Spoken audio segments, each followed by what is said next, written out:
Hello, Mr. Saman. Hi, how are you? Thanks for doing this. Oh, thank you so much. I'm wonderfully blessed as always, and so are you. And a big, big, big congratulations on the School for Good and Evil. It's magical, the film. It's magical, thrilling, and heartfelt. Thank you. I mean, I think that's what we always wanted the books to be as well, is that mix of sort of adventure and thrills, but also a big beating heart.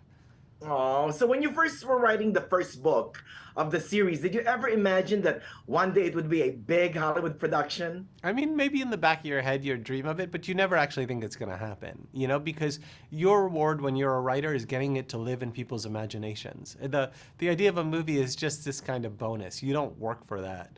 But when it does happen, it really is kind of this mind-blowing shock. It feels like something that you can't even believe is happening. Oh, you were just like Sophie wishing. Exactly. You're just Like, wishing. That's it.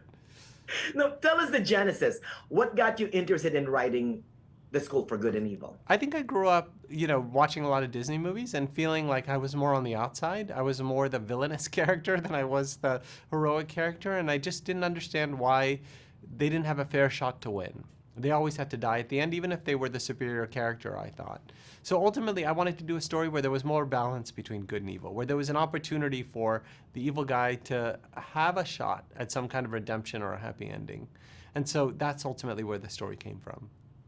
Have you seen the film yet, Oh Mr. Samar? yes, I've seen it a few times. Yeah, yeah, yeah. What did you think of it? I think it's fantastic. I think it has adventure, it has heart, it has thrills, it just has everything, and I think it's faithful to the book's spirit and story in so many ways that a lot of adaptations are not. So I think ultimately fans of the series are going to love it, newcomers are going to love it, and I think it's going to give people a completely new kind of fairy tale that they've never seen before. And I think it's time, at some point we have to move on from the same stories we've heard 1,000 times into something new.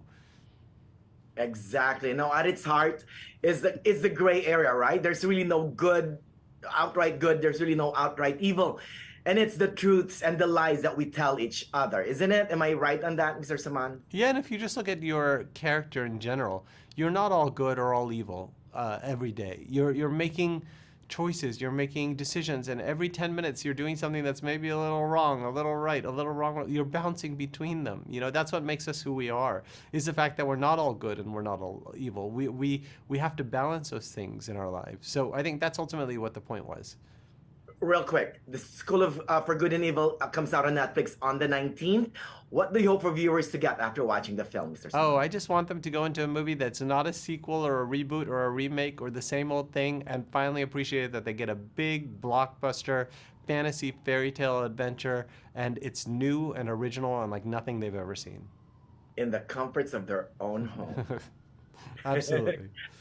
A big congrats on the School for Good and Evil again, Mr. Saman. It's a fantastic story, like what the book the movie says, where every great fairy tale begins, and I love it.